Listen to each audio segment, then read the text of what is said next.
Faustino Catalina y Eva Galvache. Iglesia Noticia. COPE. Estar informado.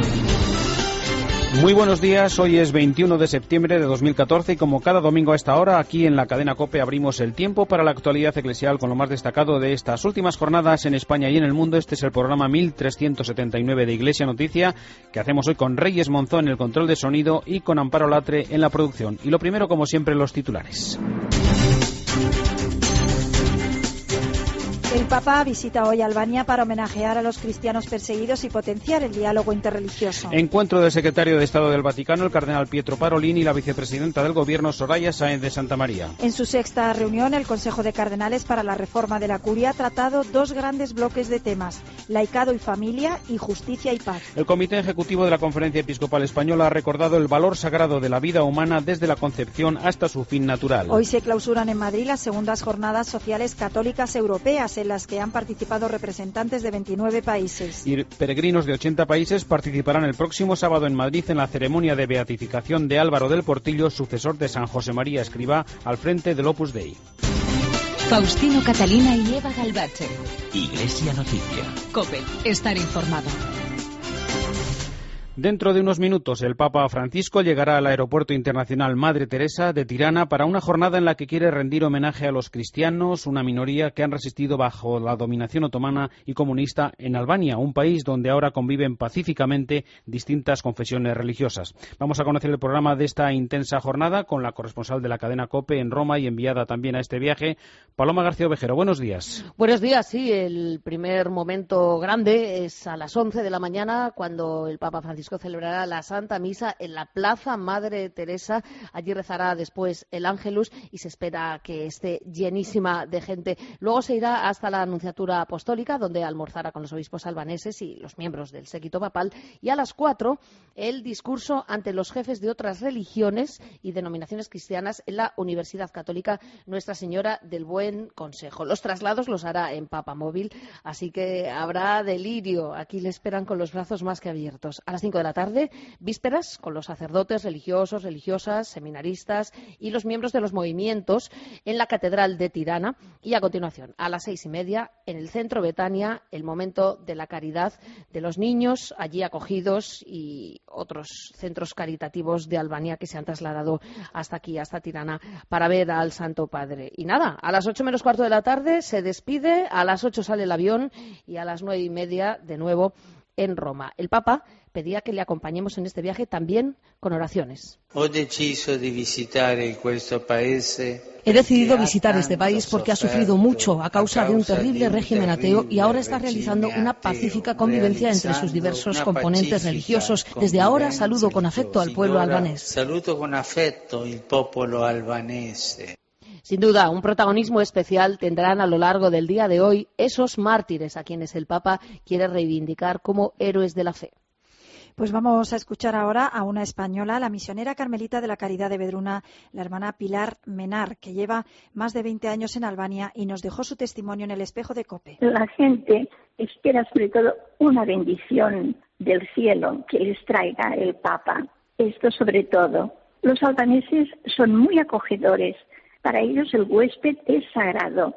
Creo que harán todo lo posible por mostrarle su afecto, tanto los católicos como los que no lo son. El secreto de esta coexistencia pacífica parece que se apoya en una relación prudente y discreta.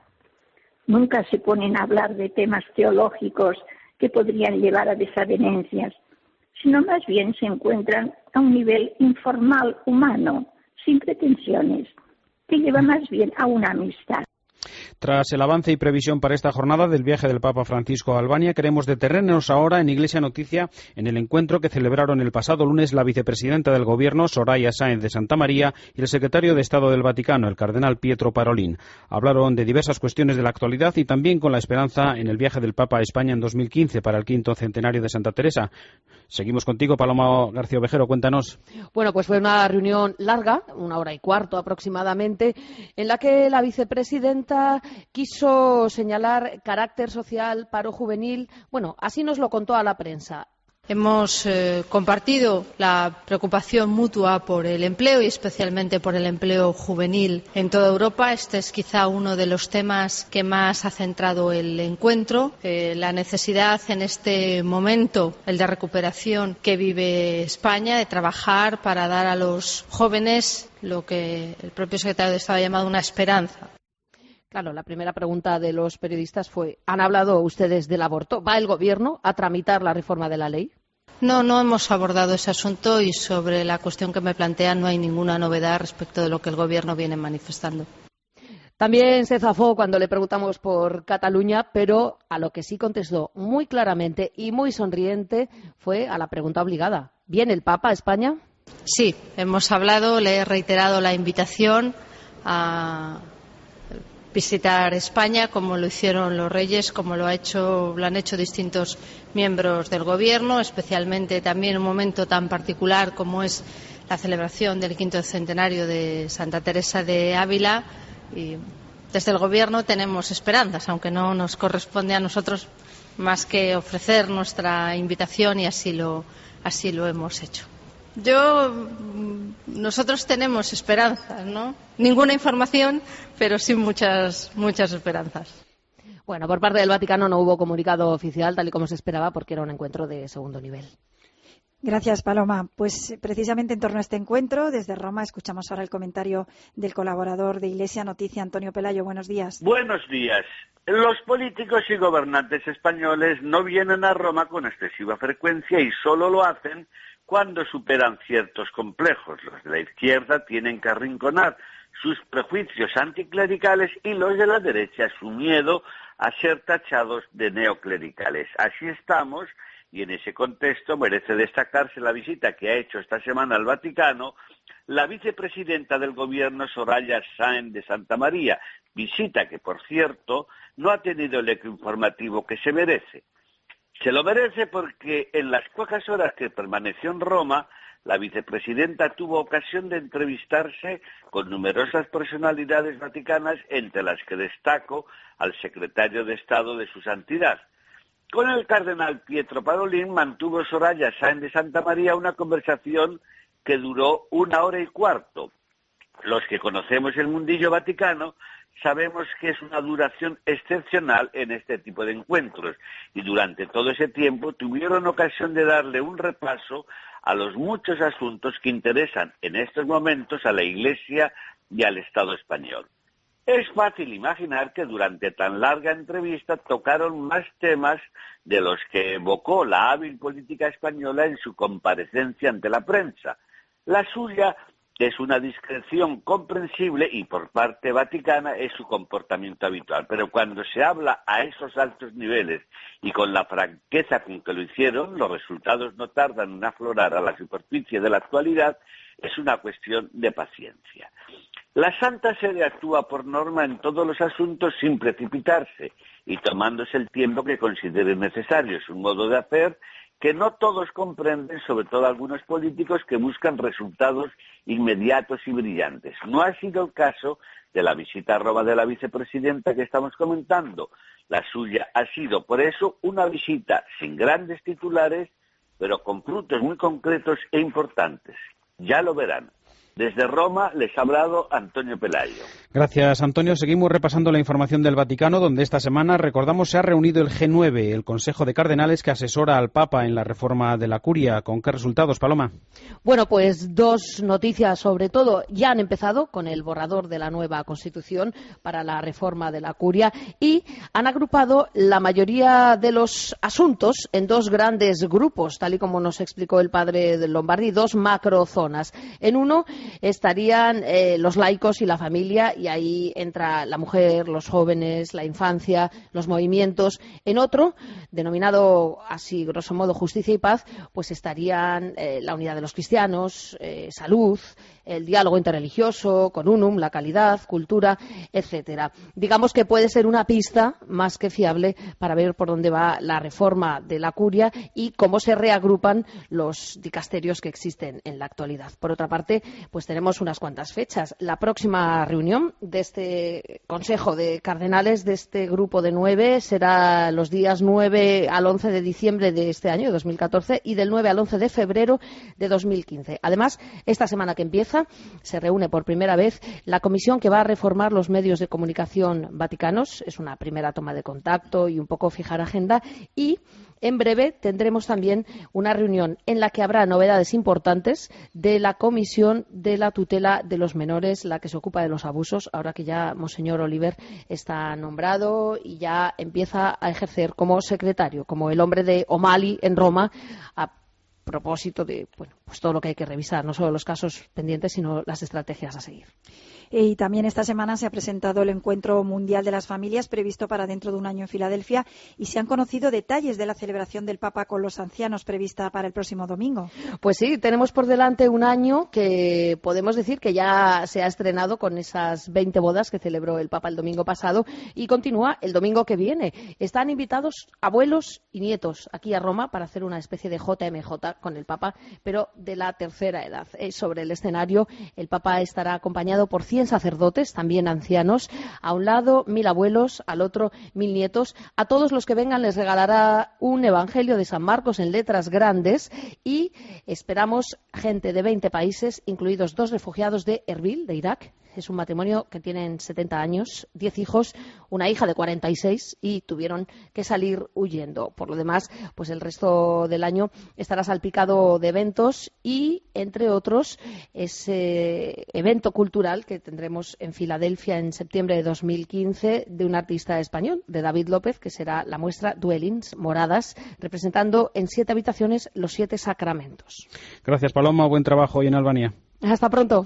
Les contamos también otras noticias de la actualidad internacional. Como hace unos días en Francia, también los musulmanes de Alemania se han manifestado contra el fanatismo religioso, y para ello han convocado una campaña por la tolerancia y la libertad de culto. Corresponsal en Berlín, Rosalía Sánchez. La comunidad musulmana de Alemania quiere contrarrestar la profusa propaganda del extremismo islámico, o al menos intentarlo. Por eso el Consejo Central de los Musulmanes en el país germano convocó el viernes una manifestación masiva en varias ciudades como Berlín, Hamburgo, Múnich, Frankfurt o Colonia, para mostrar su rechazo a las actividades del autodenominado Estado Islámico. Según los responsables de este organismo, las acciones de Estado Islámico no hacen sino pervertir el Islam. Ayman Maciek, su presidente, ha insistido en que los terroristas no hablan en nombre del Islam, y se ha desmarcado de la doctrina que imparten varias mezquitas salafistas en el centro de Alemania, y que está teniendo como consecuencia el que numerosos jóvenes alemanes se conviertan en yihadistas. Actualmente las autoridades de Alemania consideran que hay unos 400 ciudadanos alemanes combatiendo en las filas de Estado Islámico en Irak y en Siria, y al menos 5 alemanes han llevado a cabo atentados suicidas en Irak en las últimas semanas. El rey de Jordania, por su parte, ha expresado una vez más su deseo de contribuir a la convivencia entre las distintas religiones y a seguir acogiendo a los perseguidos en los países vecinos. Desde Jerusalén, Daniel Blumenthal. Mientras las atrocidades perpetradas por los milicianos del Estado Islámico sacuden al Medio Oriente, el rey Abdalá II de Jordania dice: haremos todo lo posible para proteger a los árabes cristianos y mejorar su presencia en la región. El monarca jordano agregó que Jordania siempre será un oasis de seguridad y estabilidad para quien busque aquí protección, y ordenó otorgar refugio a centenares de cristianos que huyeron recientemente de las batallas en Irak.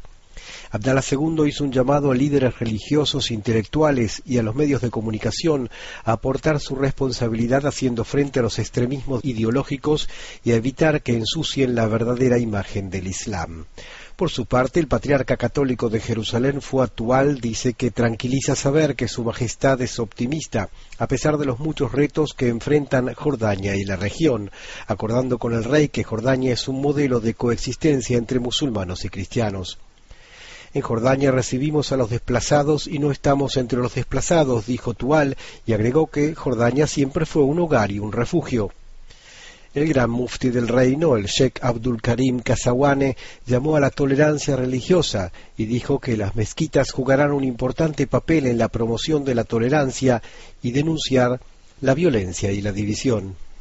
El cardenal Fernando Sebastián toma posesión a las 11 de esta mañana como titular de la iglesia de Sant'Angela de Merici, en Roma, dedicada a la fundadora de las Ursulinas en el populoso barrio de la Vía de la Nomentana. Es el momento para el comentario desde Roma de Paloma Gómez Borrero. En Sant'Angela Merici, en la Vía Nomentana, no lejos de las catacumbas de Santa Costanza, hoy toma posesión del templo don Fernando Sebastián. Por vez primera en su corta historia, esta moderna iglesia tendrá titular a un cardenal, y a un cardenal español al que tanto estima y admira Papa Francisco, que le ha otorgado el cardenalato en su primer consistorio.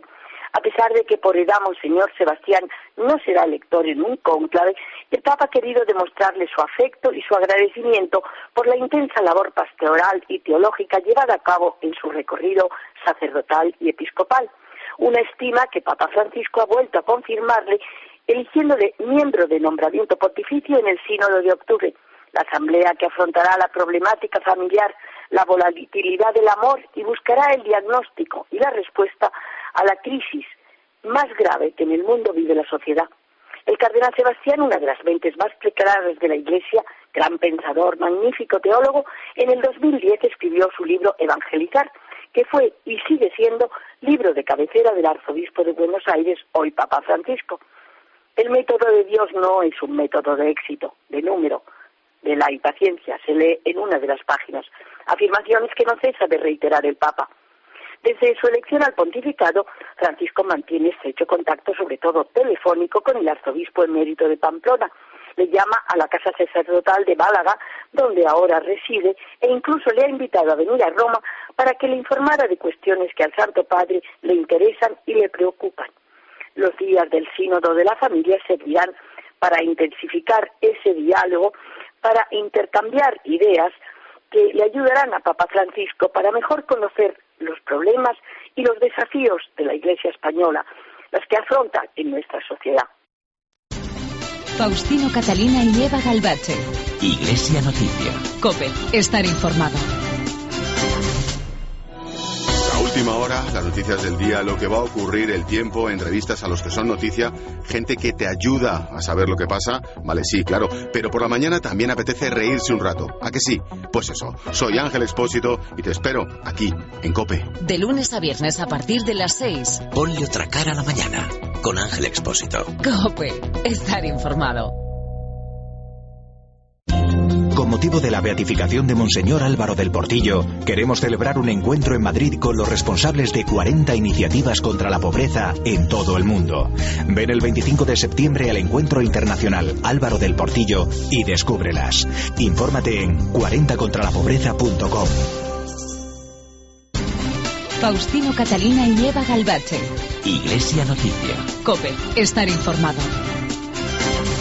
Repasamos en Iglesia Noticia la actualidad en España. Ante distintas convocatorias de este fin de semana promovidas por la sociedad civil en defensa de la vida humana, el Comité Ejecutivo de la Conferencia Episcopal ha recordado el valor sagrado de la vida humana desde la concepción hasta su fin natural. En una nota afirman con el Papa Francisco que entre los débiles la Iglesia quiere cuidar con predilección a los niños por nacer. Son los más indefensos e inocentes y se les quiere negar su dignidad humana quitándoles la vida y promoviendo legislaciones para que nadie pueda impedirlo. Es además tarea de todos acompañar adecuadamente a las mujeres que se encuentran en duras situaciones donde el aborto se les presenta como una rápida solución a sus problemas. Un ser humano es siempre sagrado e inviolable en cualquier situación y en cada etapa de su desarrollo, concluyen los obispos. Es un fin en sí mismo y nunca un medio para resolver otras dificultades. La fe cristiana y el futuro de Europa es el lema que desde el jueves preside las segundas jornadas sociales católicas europeas que comenzaron el jueves en Madrid y que este mediodía se clausurarán con una misa en la Catedral de la Almudena. Han sido organizadas por el Consejo de Conferencias Episcopales de Europa y la Comisión de las Conferencias Episcopales de la Comunidad Europea. Estas son las dos instituciones que representan a los obispos católicos de Europa. Cerca de 200 delegados de 29 países comprometidos en el apostolado social han reflexionado sobre la misión de la Iglesia en la sociedad actual y la forma de acercarse a las alegrías, las esperanzas, los temores y las aspiraciones del mundo actual. Álvaro Real, buenos días. Buenos días. El presidente de la COMECE, el cardenal Reinhard Marx, mostró que la Unión Europea es una solución inacabada y de camino y mostró que la labor de la Iglesia es acompañar la vida de esta comunidad, que es el corazón de Europa. El cardenal Marx muestra que para conseguir una Europa más justa y fraterna es necesaria una mayor dimensión social y alertó de la dimensión del populismo que está creciendo en Europa. La doctrina social de la Iglesia puede ofrecer un papel clave, como explicaba el obispo auxiliar de Madrid, Monseñor Juan Antonio Martínez Camino. El futuro de Europa es un futuro que hay que cuidar bien, lleno de desafíos, y la doctrina social de la Iglesia está llamada a jugar un papel clave en el futuro de Europa. Finalmente, el cardenal Bañasco explicó que Europa no puede olvidar sus orígenes y cancelar su historia, y mostró que una Europa solo económica no durará. Porque l'Europa della moneta, della difesa, della politica, della finanza, dell'economia non è un'Europa che regge né reggerà. Durante estos días se pidió evitar la cultura del descarte y se sugirió interiorizar una visión de la Unión Europea que no solo sea la de arreglar los problemas inmediatos. Frente al individualismo y a una Europa que corre el riesgo de encerrarse en populismos y nacionalismos, está el reto para la Iglesia de hacerse presente, de levantar su voz ante desafíos del viejo continente como la inmigración, la familia o la crisis demográfica. En declaraciones a la cadena COPE, el secretario general del Consejo de Conferencias Episcopales de Europa, Monseñor Duarte de Acuña, ha recordado que, acostumbrada a ser el centro, Europa vive ahora los desafíos de la secularización y que la fe es necesaria para el futuro de Europa. Entender cómo la nuestra fe cristiana es una cosa que tiene que ver con la vida entera y por eso también las dimensiones sociales, el compromiso está muy ligado, pero no como una cosa que te dice lo que tienes que hacer, pero como una cosa que te cambia el modo de vivir. Y esa es la fe de que el encuentro con Jesús te hace una persona nueva. Entonces la sociedad que queremos construir para el futuro de Europa con la fe no es solamente de volver atrás cuando éramos del centro o teníamos todos los cristianos.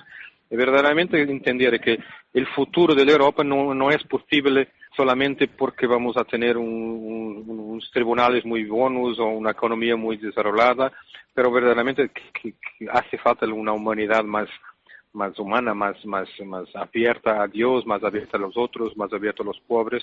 Entonces, creemos verdaderamente que la fe tiene futuro y es necesaria para el futuro de Europa. Estamos en pleno comienzo de curso en los distintos cursos de centros de formación de la Iglesia. Esta semana ha sido el turno para la Universidad Pontificia de Salamanca con la asistencia del presidente de la Conferencia Episcopal, Ricardo Blázquez. COPE Salamanca, Silvia Merchán. Con un mensaje cargado de ilusión y esperanza para toda la comunidad universitaria, abría esta semana en la Pontificia de Salamanca el nuevo curso académico el presidente de la Conferencia Episcopal. Monseñor Ricardo Blázquez transmitía su apoyo y afecto a todos los estudiantes y docentes en esta ardua y frágil tarea del estudio. Es un mensaje de esperanza en medio de las pruebas. Hay momentos en que la esperanza está como muy sostenida por la euforia y otros momentos en que la esperanza está aprobada. Pero por encima de todo hay esperanza y nosotros nos apuntamos a la esperanza. De modo que yo lo que quiero en el comienzo de este curso, transmitir un mensaje, un impulso, un ánimo a la hora de comenzar este curso que está profundamente impregnado de ilusión y de esperanza. Haciendo suyas las frases de Santa Teresa de Jesús y en alusión a las dificultades que hoy se palpan en materia educativa, Blázquez recordaba que son estos tiempos recios y a tiempos recios se necesitan amigos fuertes de Dios. Confía en que la sociedad y los gobernantes puedan superar esas dificultades juntos. Con nuestros gobernantes nos apuntemos a la superación de las dificultades que la educación tiene. Que hay dificultades especiales, pero tenemos que afrontarlas. Evidentemente también con una legislación adecuada, pero con los docentes, con los estudiantes, con las familias, con todos. Confianza plena en la visita del Papa a España tiene Blázquez con motivo del 5º centenario de Santa Teresa de Jesús, a pesar de que todavía no existe ninguna confirmación oficial. Y hoy finalizan en Toledo las Jornadas Nacionales de Pastoral con los Gitanos, que giran sobre la invitación del Papa Francisco a salir a las periferias. Desde COPE Toledo, Cristóbal Cabezas. Las actividades que se están organizando están pretendiendo ser un momento de encuentro y convivencia de la pastoral gitana de toda España. Belén Carreras, directora del Departamento de Pastoral, nos contaba los objetivos de este encuentro en declaraciones a COPE Toledo. Esta jornada lo que pretende es que sea un momento de encuentro de todos los agentes de pastoral gitana de toda España y que sea ese encuentro pues para hacer revisión de todo lo que hemos hecho, de las perspectivas que tenemos para el año que viene, también de convivencia, de celebración, de tomar las pilas, ¿no?, para continuar. Jornadas que están teniendo como lema los gitanos y la invitación del Papa Francisco a salir a las periferias. Precisamente Carreras interpretaba el trasfondo de este mensaje del Papa. Es como un ánimo, un revulsivo, un nuevo ardor de la necesidad que tienen las personas, en concreto por los gitanos, de que se le anuncie explícitamente el Evangelio y que se vaya a donde ellos están, a sus vidas, a su entorno, que se le acompañe también en ese mensaje. Las jornadas que se están desarrollando en la Casa de Ejercicios Espirituales El Buen Pastor de la Ciudad Imperial terminarán hoy con un balance a partir de las 10 de la mañana de lo que han dado de sí estos 3 días en Toledo. A continuación, a las 12 tendrá lugar una Eucaristía y las actividades se cerrarán en esta jornada de domingo con una comida de hermandad. Y desde Toledo a Santiago de Compostela, donde se ha celebrado una nueva edición de su Semana de Teología con la participación, entre otros, de Rino Fisichella, el presidente del Consejo Pontificio para la Promoción de la Nueva Evangelización. COPE Santiago, Íñigo Landa. Bajo el título de la alegría del Evangelio, expertos y participantes reflexionaron en torno a la encíclica del Papa Francisco, Evangelii Gaudium, y sobre cuestiones que analiza como la nueva evangelización, sobre la que hablaba así alguien muy cercano al Santo Padre, Monseñor Salvatore Fisichella. Lo que Papa Francisco llama la mística de la fraternidad, una fraternidad que es transformada por la mística y orientada por el ejemplo de Jesucristo. Además del presidente del Pontificio Consejo para la Promoción de la Nueva Evangelización, durante estas 2 jornadas pasaron por el Instituto Teológico Compostelano el obispo auxiliar de Barcelona, Monseñor Sebastià Taltabul, Martín Carbajo Núñez, rector magnífico de la Pontificia Universidad Antonianum de Roma, o Monseñor Julián Barrio, arzobispo de Santiago, que cerraba las jornadas con esta reflexión. A imagen del templo de Salomón, la plaza del Obradoiro debe ser el atrio de los gentiles, donde naturalmente tienen cabida los valores fundamentales del Evangelio. Y de ahí esa propuesta de esta plaza compostelana, donde se produzca ese diálogo social en un contexto de libertad religiosa con aquellos que buscan sinceramente la verdad. La Ciudad del Apóstol ha acogido también esta semana un congreso internacional de peregrinaciones que ha seguido nuestra compañera Patricia Iglesias. En el camino aflora la necesidad de buscar el sentido a la vida y de ahí que muchos inicien la ruta como caminantes y concluyan como peregrinos, recuperando o encontrando la fe. El deán de la Catedral de Santiago era el encargado de hacer una lectura en clave antropológica de la peregrinación, lectura que suscribía el responsable de Turismo, Peregrinaciones y Santuarios del Vaticano, Monseñor José Brosel. Dijo que el camino exterior es reflejo del interior y que por eso, hablando de turismo religioso, tiene que hacerse un esfuerzo en la atención al peregrino, algo que, subrayó, no siempre tienen en cuenta todos los agentes implicados. Monseñor José Brosel. Por desgracia, en no pocas ocasiones, algunos de estos agentes implicados en la acogida han olvidado, ignorado o negado dicha dimensión espiritual, el camino interior al que hacíamos referencia, llegando a justificar esta decisión desde un pretendido respeto aséptico o por una teórica imparcialidad religiosa. Pero aún es cuando observamos propuestas claramente provocatorias o contrapuestas al lugar. Patrimonio cultural e histórico, naturaleza o sostenibilidad de las peregrinaciones fueron otros de los temas que centraron las sesiones de trabajo de este primer Congreso Internacional que trajo a Compostela a 350 especialistas en turismo y peregrinaciones de los 5 continentes. Muchos pudieron llevarse un recuerdo imborrable, la visita de ayer al fin del mundo para los primeros peregrinos. Fisterra. Y nos detenemos ahora en una previsión. El próximo sábado 27 de septiembre tendrá lugar en Madrid la ceremonia de beatificación de Monseñor Álvaro del Portillo, sucesor de San José María Escrivá de Balaguer, al frente de la prelatura del Opus Dei. Nos cuenta los detalles Teresa Sádava, que es la portavoz del comité organizador de esta beatificación. Bueno, estamos ya con la recta final y ya estamos recibiendo a personas que vienen de muchísimos países. Tenemos un total de 79 países confirmados, desde 600 personas que vienen de Australia, Sudáfrica, tenemos casi 3.000 mexicanos, gente por supuesto de muchísimos países de Europa y de África mucho también, porque Álvaro del Portillo tenía cierta querencia hacia países de este continente. No hay tiempo para más. Hasta aquí los minutos de Iglesia Noticia en este domingo 21 de septiembre de 2014. Volveremos dentro de 7 días. Ahora les dejamos en la sintonía de la cadena COPE con la última hora de la actualidad en España y el mundo, después con la Santa Misa. Que pasen una feliz semana. A punto de alcanzar las 9, las 8 en Canarias, actualizamos la información. A esta hora está previsto que aterrice en el aeropuerto Madre Teresa en Tirana el avión que ha llevado al Papa Francisco hasta Albania en su primer viaje apostólico por Europa. El Santo Padre va a homenajear a los mártires de la fe víctimas del comunismo. Aquí en España hoy se celebra la quinta Marcha por la Vida. La gran manifestación arranca a las 12 en la Gran Vía de Madrid. Los convocantes exigen al gobierno que cumpla ya con su promesa y promueva una legislación que proteja al no nacido. En Sierra Leona, el hermano Manuel García Viejo, enfermo de ébola, espera para ser trasladado a España en las próximas horas. El protocolo a seguir va a ser el mismo que se llevó a cabo con el padre Pajares. Una vez en nuestro país, recibirá tratamiento en el Hospital Carlos III de Madrid. En la crónica política, Artur Mas sigue mareando la perdiz. A esta hora continúa sin firmar la ley de consultas. Cuando dé el paso, el gobierno entonces responderá con la convocatoria inmediata de un Consejo de Ministros extraordinario. Hasta aquí toda la información. Te quedas ahora en COPE con la Santa Misa.